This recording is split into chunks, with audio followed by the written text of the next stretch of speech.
Ireland's largest outdoor event, the National Ploughing Championships, takes place again this year on the Carter family farm in Ratheniska, Stradbally, County Laois, from the 23rd to the 25th of September.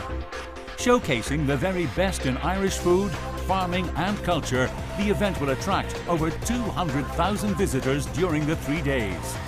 With over 1,400 trade stands, the National Ploughing Championships is not just for the farming community. This year will see a tented village packed with fashion, food fairs, cottage industries, tourism and leisure, education, gardening, business arcades, and something for all members of the family. Some specialist exhibitions include an innovations arena, motor show and financial services, while machinery enthusiasts will not be left wanting. This year's event will also include a hunt chase, sheepdog trials, live entertainment, brown bread baking and the very best of livestock on display. Styled as Ireland's farming festival, the National Ploughing Championships in Ratheniska, County Laois is the place to be for a family fun-packed 3 days from September 23rd to the 25th, 2014. The Ploughing.